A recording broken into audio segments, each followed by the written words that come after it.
Imagine an empire stretching thousands of kilometers from foggy Britain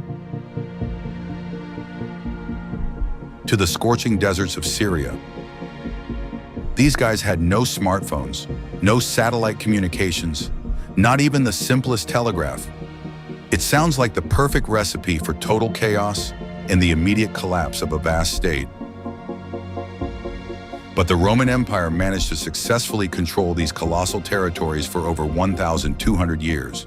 We're all familiar with the picturesque scenes from historical films, where politicians in togas weave intricate intrigues. But Rome's real power rested not on grand speeches, but on concrete, stone, and ruthless bureaucracy. The Romans were the first to realize that victory goes not to those with sharper swords, but to those with better organized logistics.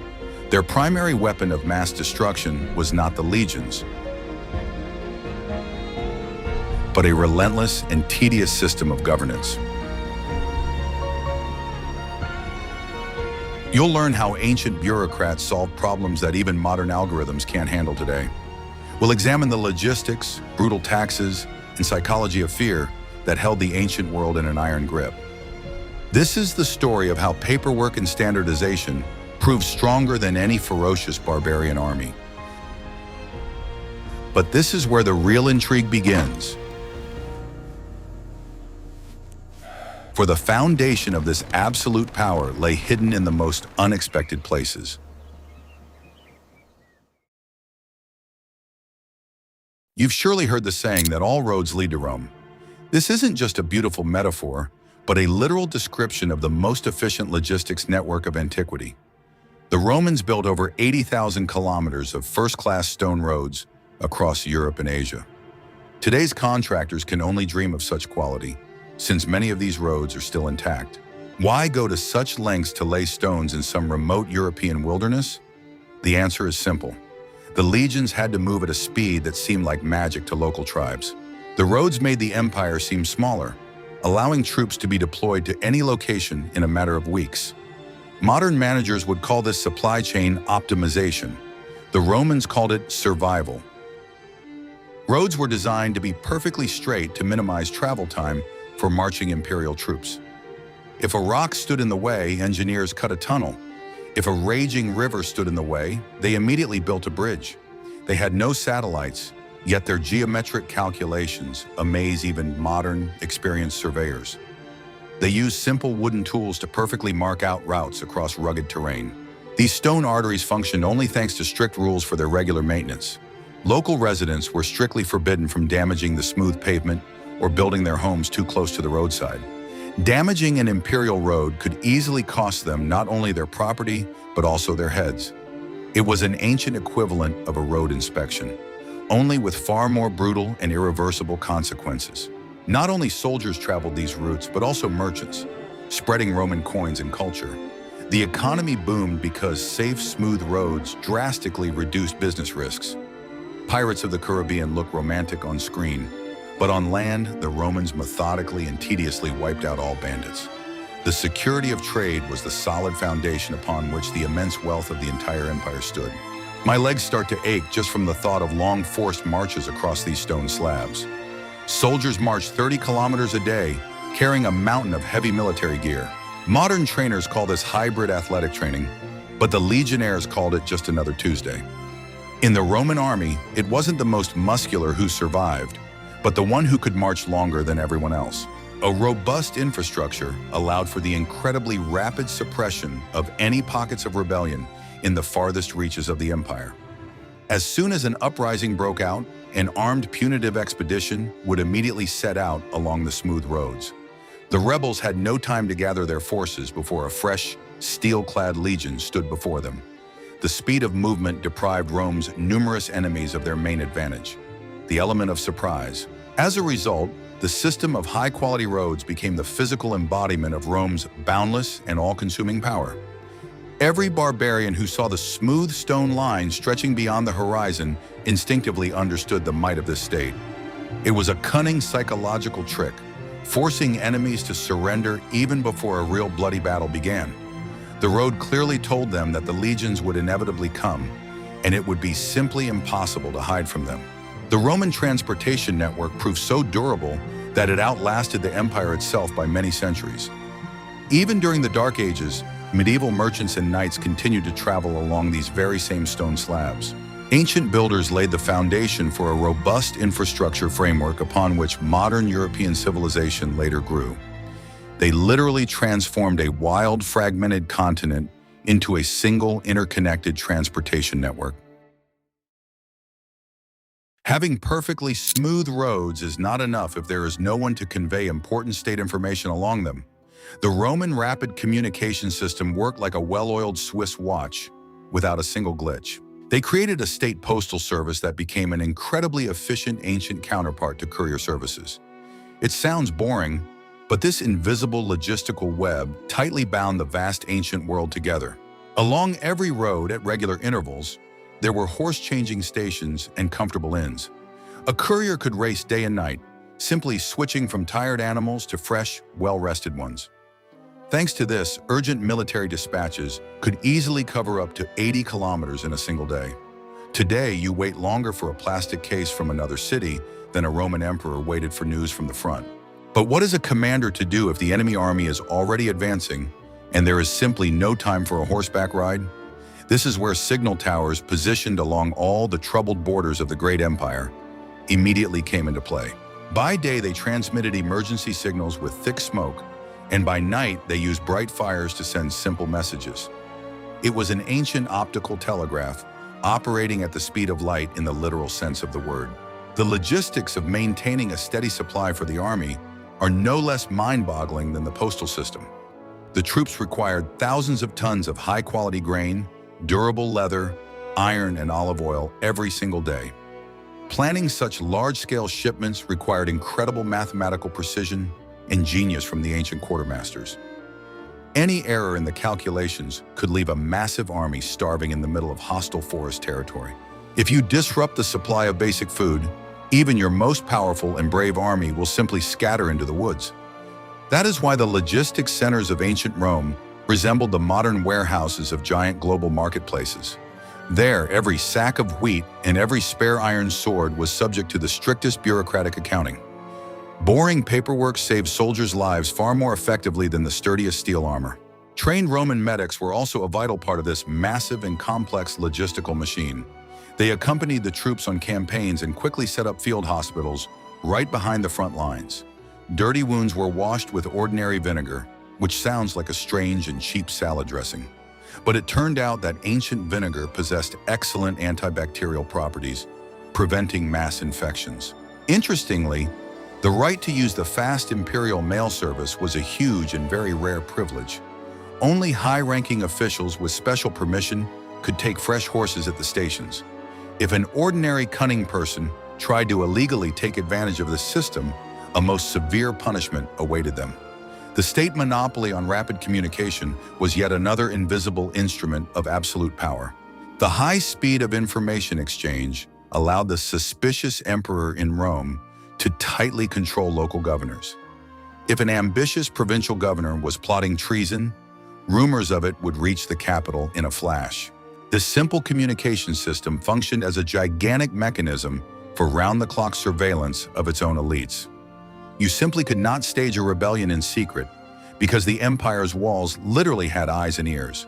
As a result, Rome created a dense information network covering millions of square kilometers of land and sea.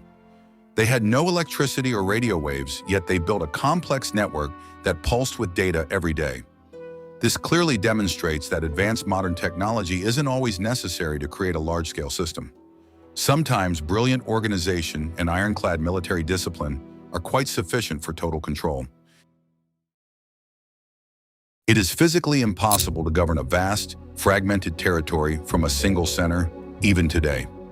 Therefore, Rome wisely divided its empire into manageable provinces, creating a strict vertical chain of direct command. Each such region was governed by a trusted governor, appointed directly from the capital by the emperor himself. Governing a province was more complicated than planning the perfect weekend with your girlfriend, as it required taking into account thousands of unpredictable details. A Roman governor was simultaneously the chief judge, commander-in-chief, and chief tax collector in his region. This colossal concentration of power seems dangerous, but Rome exercised incredibly strict control over its governors. The term of their broad powers was usually strictly limited to 1 year, or at most a few years of service. This was done specifically to prevent the official from having time to form corrupt ties and raise an armed rebellion. Imagine being sent to govern a hostile region where all the locals secretly hate you. You have only a couple of legions and an old collection of Roman laws to maintain even a semblance of order. Governors had to balance daily between harsh tax collection and preventing mass peasant revolts. If you went too far, the province would immediately erupt, and the angry emperor would quickly send for your head. That is why many shrewd governors preferred to negotiate with local elites rather than physically destroy them. They generously offered the leaders of barbarian tribes prestigious Roman titles, wealth, and access to unprecedented luxury. Yesterday's fierce enemies quickly realized that drinking wine in warm baths was more pleasant than sleeping in the mud. Ancient corruption and skillful bribery worked far more effectively than costly punitive expeditions. However, the suspicious central government never fully trusted the provinces. In every distant region, an extensive network of spies, known at the time as frumentarii, operated in secret. Initially, these people were engaged in routine grain procurement, but they quickly turned into a ruthless secret police force. They listened intently to conversations in the markets and opened other people's letters, uncovering dangerous conspiracies at an early stage. If a foolish governor did decide to secede from the empire, the ruthless system reacted instantly. Loyal, experienced legions from neighboring provinces were quickly deployed to suppress the rebellion without any lengthy orders. Rome's aggressive military doctrine called for the immediate destruction of absolutely any internal threat in its very infancy. No peace negotiations were held with traitors. Their names were simply erased from history forever. Modern giant corporations often pride themselves on their flexible, decentralized structure of regional branches. They conduct endless, expensive training sessions to teach managers independence and initiative on the ground. The Romans implemented this complex system thousands of years ago, using animal fear and greed as the main incentives. It was an extremely brutal, yet incredibly effective corporate ethic of harsh antiquity. The seamless, vertical chain of command was sustained not only by military force, but also by administrative genius on paper. Governors regularly and meticulously sent incredibly detailed reports to Rome on the state of affairs in their provinces. The emperor was fully aware of every minor crop failure or discontent in the most remote corners of his empire. This global informational superiority made this rigid system virtually invulnerable to unprepared external enemies. When we think of the famous Roman legions, we picture stern warriors with massive shields. But the surprising truth is that most of the time, these elite soldiers did not fight at all. They were the largest construction company in the ancient world, building entire new cities from scratch. The fierce Roman army not only destroyed old worlds, it methodically poured concrete to build new ones. A temporary Roman military camp was a true, unparalleled marvel of the engineering and urban planning of the time. Every night after an exhausting long march, the weary legionnaires dug a deep trench and built a sturdy wooden wall. Even if they planned to leave the next morning, a secure camp was erected according to all the strict rules. It seems like absolute madness, but such daily exhausting labor developed incredible physical endurance in the men. Many of these temporary fortified camps eventually evolved into powerful permanent stone fortresses. Around these secure fortresses, shrewd merchants, artisans, and the soldiers' own families gradually settled. This is exactly how many famous European cities sprang up out of nowhere, including today's London, Vienna, and Cologne.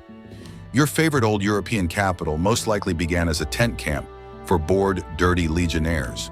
The army built stone aqueducts on a massive scale to reliably supply these new expanding cities with clean drinking water.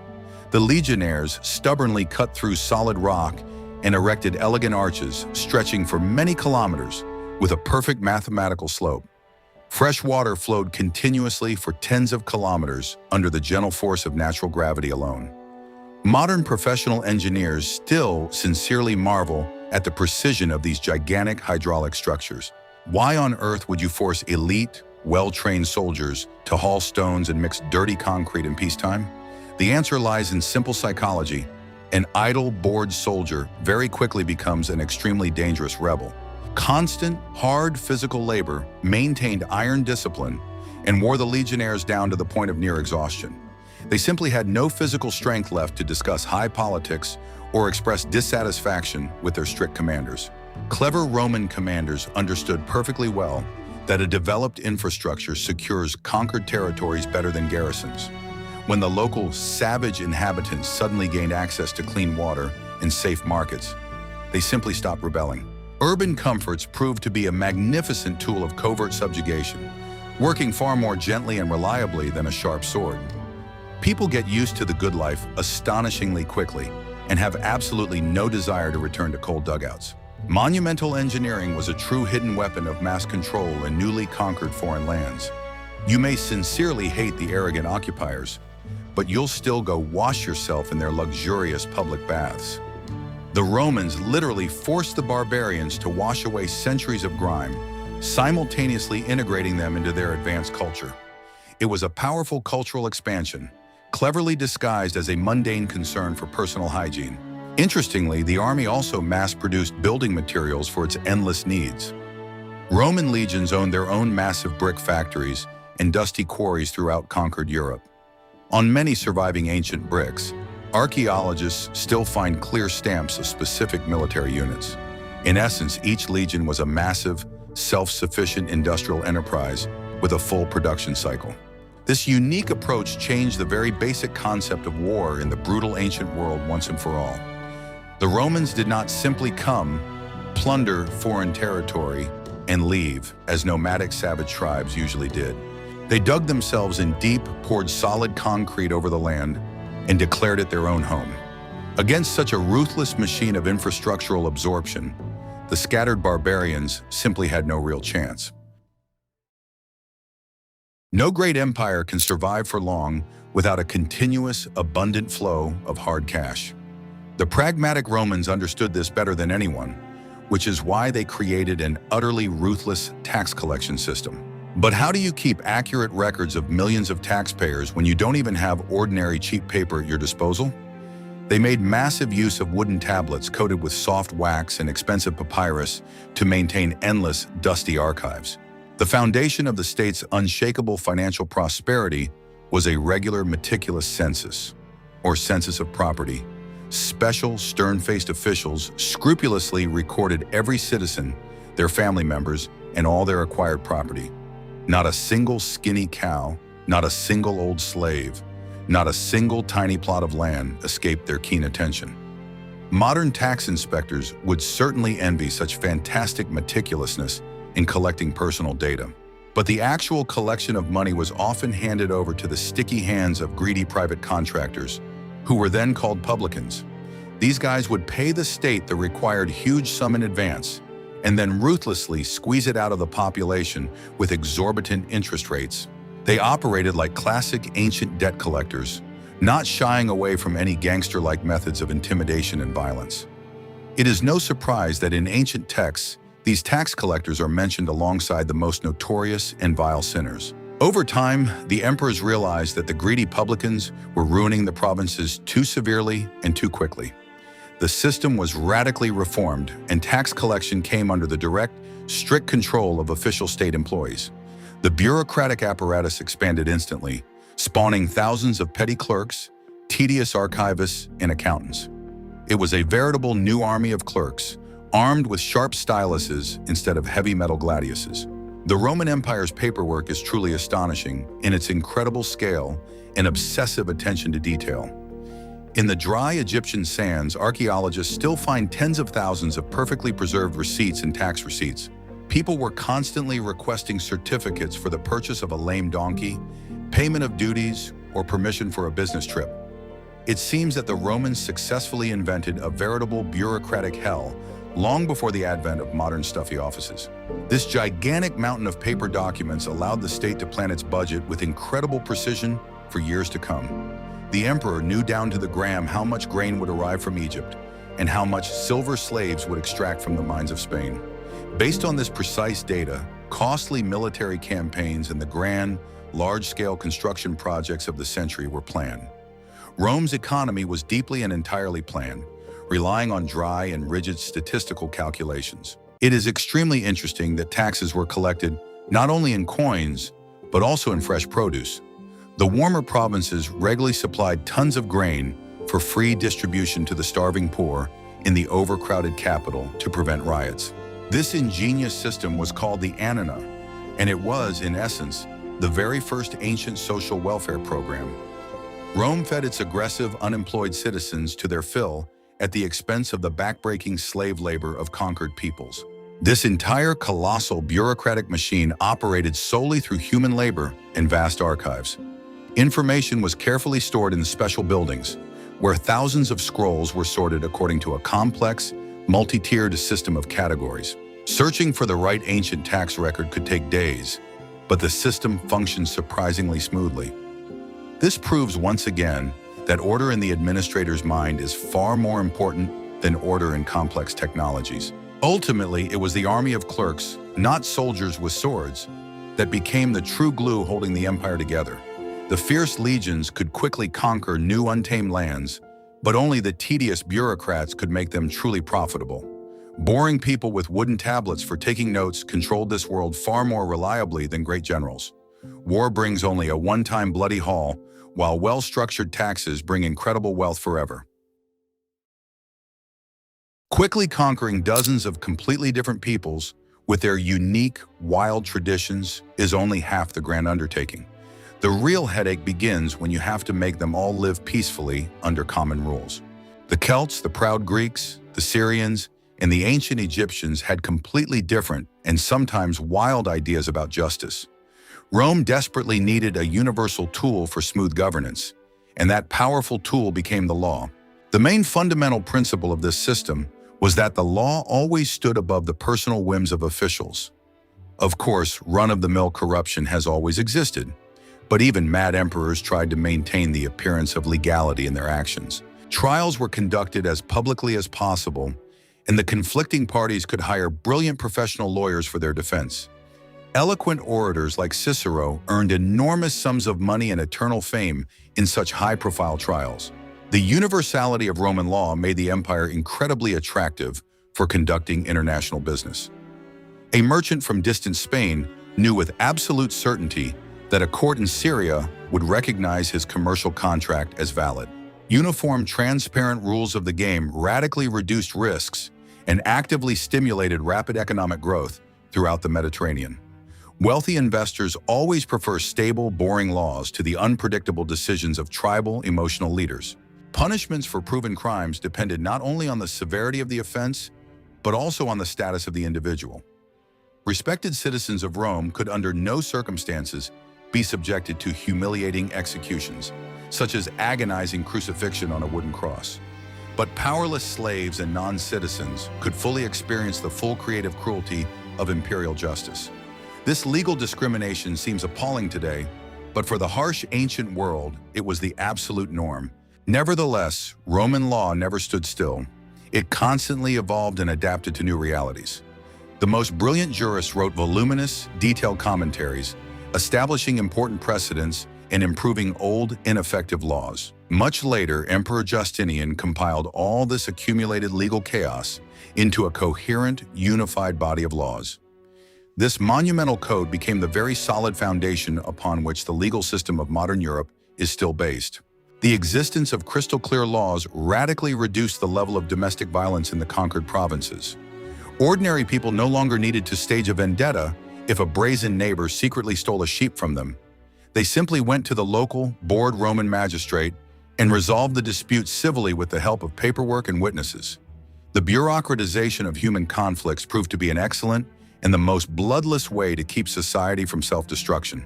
It sounds completely unbelievable, but it was the Romans who developed the modern concept of the presumption of innocence. The heavy burden of proof always rested on the accuser, not on the frightened suspect. This seems like an absolutely basic principle today, but 2,000 years ago, it was a truly revolutionary idea. They sincerely tried to build a judicial system based on cold logic, not on the blind emotions of an enraged mob. In the end, Rome's well-thought-out laws proved far more enduring than its own indomitable legions and stone cities. The empire fell long ago and turned to dust, but law students around the world still study those old Latin terms. Laws became Rome's most successful and immortal export, outliving their creators by many millennia. Rules carved into cold stone proved stronger than any high fortress walls. How could one compel conquered barbarian peoples to voluntarily and fiercely defend the empire that had recently conquered them? The Romans found a brilliant psychological solution. They made their citizenship the most coveted prize in the entire world. Unlike the arrogant Greeks who considered everyone else to be animals, Rome was willing to share its privileges. They turned the painful process of assimilation into a large-scale political game for raising social status. Initially, only the native inhabitants of the city of Rome itself had full civil rights, which caused many conflicts. But gradually, the cunning empire began handing out passports to loyal elites in the conquered and pacified provinces. A former Gallic chieftain could become a true Roman senator if he wore a clean toga and spoke Latin fluently. It was an ancient, foolproof social ladder that turned former sworn enemies into the most loyal allies. The concepts of family and loyalty to the state meant no less to the Romans than they did to the heroes of the action movie The Fast and the Furious. Only instead of souped-up sports cars, they used heavy infantry and attractive legal privileges. Upon becoming an official citizen, a barbarian proudly took a Roman name and became part of this giant family. It turned out that a sense of belonging to a greater whole motivated people far better than animal fear. Roman citizenship offered real, very tangible benefits that were truly worth risking one's life for. It completely exempted one from certain humiliating provincial taxes and protected against the arbitrariness of corrupt local authorities. A citizen had the legal right to a fair trial in Rome and immunity from cruel corporal punishment. It was a true golden ticket to the ancient world, instantly opening the doors to all the elite clubs. The most popular and arduous way to obtain this coveted status was through long service in the auxiliary troops. A barbarian served for 25 long years, risking his life every day on the most dangerous sections of the border. If he miraculously survived, he and his children received full Roman citizenship in a plot of land. The state literally bought the blood of conquered peoples for a piece of parchment bearing the imperial seal. This cunning system created incredible motivation for hundreds of thousands of young people across wild Europe. They voluntarily went to military camps, sincerely dreaming of becoming a tiny part of the invincible imperial machine. The Roman army turned into a giant melting pot, recasting completely different tribes into a single, monolithic nation. The unwashed Germans and Syrians of yesterday called themselves true and loyal Romans with incredible pride. In 212, Emperor Caracalla made an extremely radical decision that changed the course of history forever. With a single stroke of his pen in an edict, he granted Roman citizenship to all free inhabitants of the vast empire. This was not done out of great kindness, but solely to collect more taxes. Yet this pragmatic move permanently erased the legal line between the arrogant conquerors and the conquered peoples. Integration through coveted citizenship proved to be the most powerful weapon against large-scale regional uprisings. Local provincial elites no longer wanted to destroy the system, because they themselves had come to manage and enjoy it. Why rebel against distant Rome if your son could become a great Roman general tomorrow? The empire learned to assimilate its enemies, turning them into its most fanatical and loyal defenders. Today, developed countries use exactly the same approach, luring migrants with the chance to obtain a coveted passport. The green card system operates on the very same psychological mechanisms as ancient imperial decrees. People will always be irresistibly drawn to places where the laws offer them safety and high social status. The Romans were the first to realize that ideas and privileges conquer the world far more reliably than sharp legionary swords. Imagine walking into a chain restaurant anywhere in the world and knowing exactly where the cash register is. The Romans applied this principle of strict standardization to all their structures 2,000 years before modern corporations. Wherever the legion went, it always built camps and cities according to the same approved blueprint. It was a true ancient urban planning franchise, saving a tremendous amount of time and resources. Every new Roman city featured a perfect rectangular grid of streets with two wide main avenues. In the center, there was always a bustling forum, a temple of Jupiter, a basilica for courts, and clean public baths.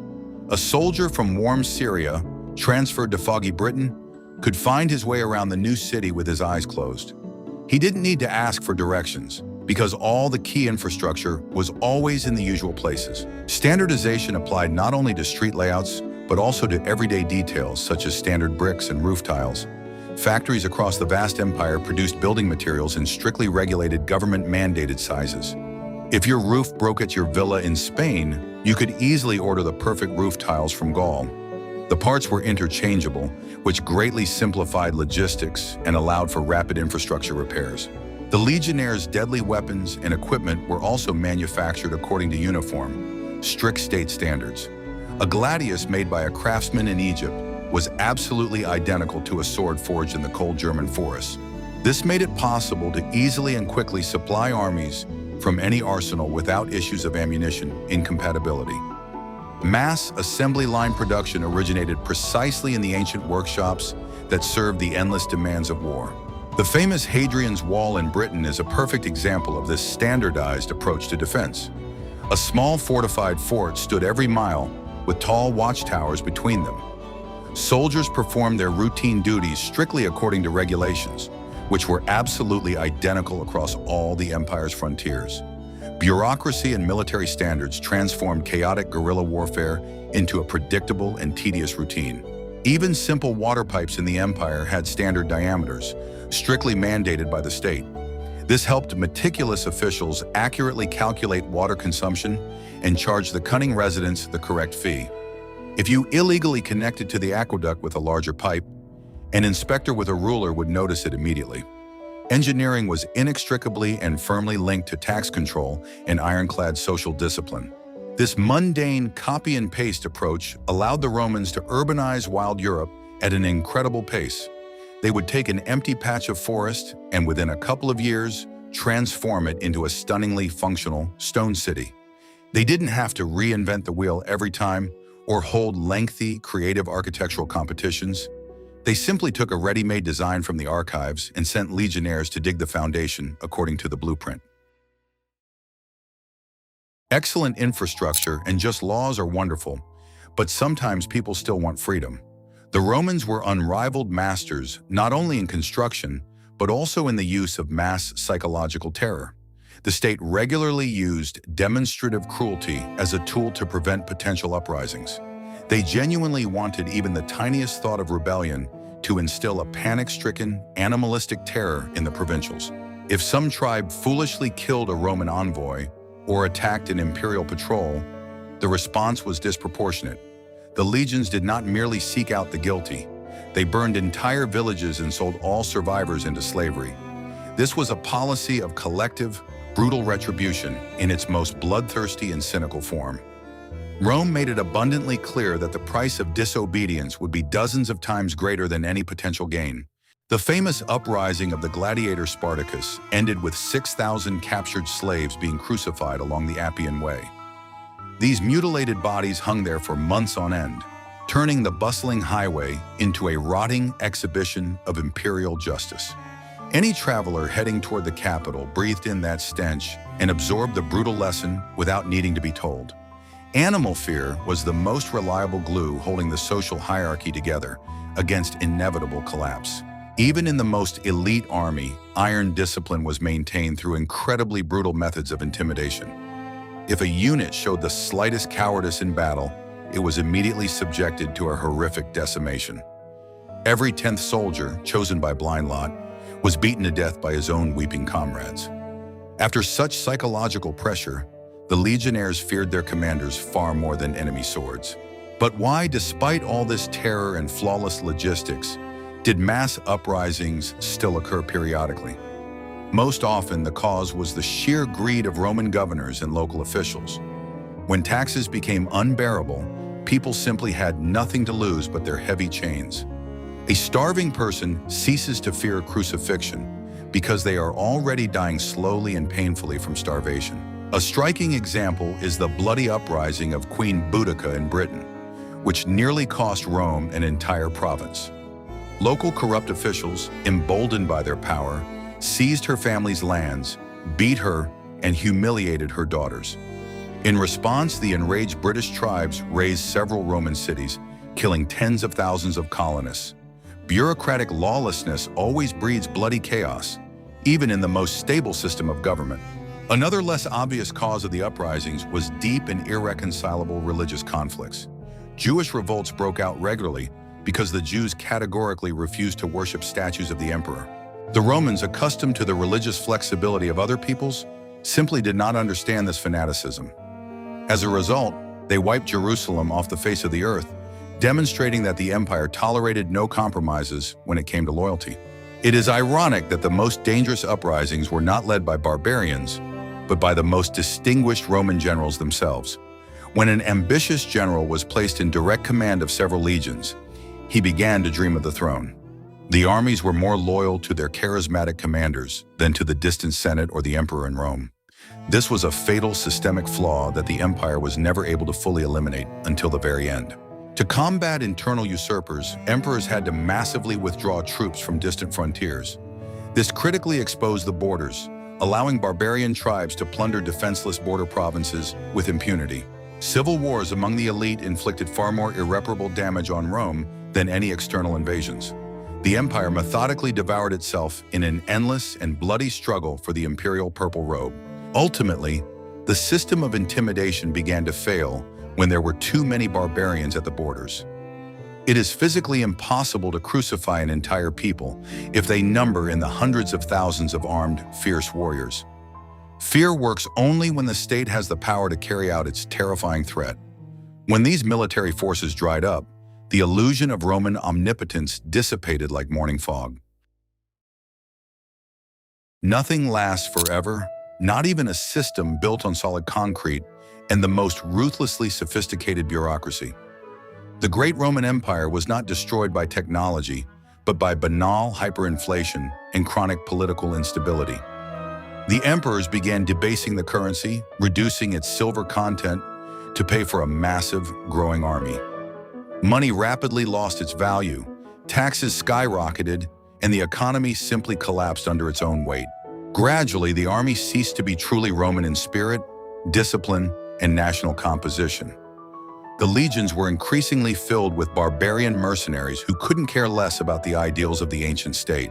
They fought solely for gold, and when the treasury ran dry, they simply turned their backs on their employers. The system, built on integration, broke down when there were more armed wild migrants than citizens themselves. Global climate change and deadly epidemics also contributed to the giant's downfall. Terrifying plague outbreaks wiped out millions of law-abiding taxpayers, leaving entire wealthy regions deserted. The state simply had no people left to maintain its vast infrastructure or man the watchtowers. Blind nature proved stronger than the engineering genius and flawless military logistics of the ancient strategists. Would it be possible to govern a state using such Roman methods in the modern world? On the one hand, many dictatorships still try to copy this approach, relying on fear and bureaucracy. They build gigantic projects, standardize laws, and brutally suppress any dissent with police force. But in the information age, it is practically impossible to hide the system's failures and the government's inefficiency. Today's strong economy is built on constant innovation and the free exchange of bold ideas. The Roman approach, with its rigid, total standardization, stifles the creativity that is critically necessary for progress. Slave labor and the suppression of individuality worked in ancient times, but today they are a sure path to stagnation. Countries that choose the path of total control ultimately always lose the global economic race. Yet we still use many management concepts devised by ancient bureaucrats every day. The logistics of modern multinational corporations bear a striking resemblance to the supply system of the Roman legions. Passports, taxes, legal precedents, and municipal elections. All of these are living echoes of a bygone empire. We have simply replaced fragile parchment with servers and sharp gladiuses with economic sanctions. The main lesson of Rome is that the sheer scale of a system in no way guarantees its immortality. The more complex the bureaucratic apparatus becomes, the more vulnerable it is to internal crises.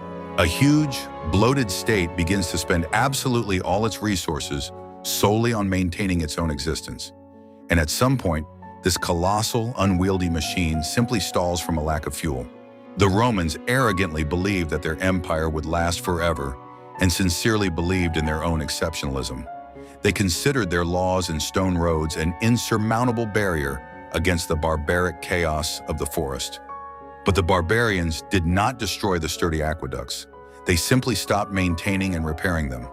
And the great civilization gradually and ingloriously sank into the mud and oblivion of the Dark Ages.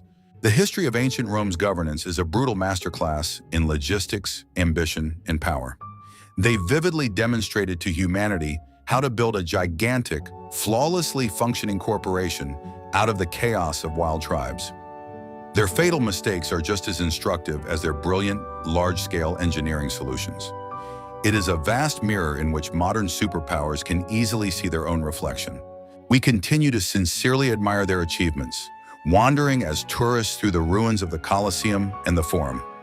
But it is very important to remember that behind every beautiful marble column lay rivers of blood and mountains of tedious paperwork. Power is not just about eloquent speeches from the podium. It is the daily exhausting routine of total control. It was precisely this way, step by step, that Rome effectively ruled its world for 1,200 years. Ruling half the known world without the internet or telephones turned out to be a perfectly feasible task. Rome's secret lay not in magic or technology, but in a maniacal love of order and discipline. They compensated for the lack of communication with flawless logistics, harsh laws, and tedious paperwork. This system worked so well that we still hear its clear echo in our own governments today. The great empire fell, but its cynical methods forever changed the rules of the global political game. We still build our logistics on their principles, use their laws, and fear the very same mistakes. The Romans proved that human genius is capable of creating an incredibly complex structure out of stone and blood. And as long as their aqueducts stand, we will continue to study their amazing and terrifying experience.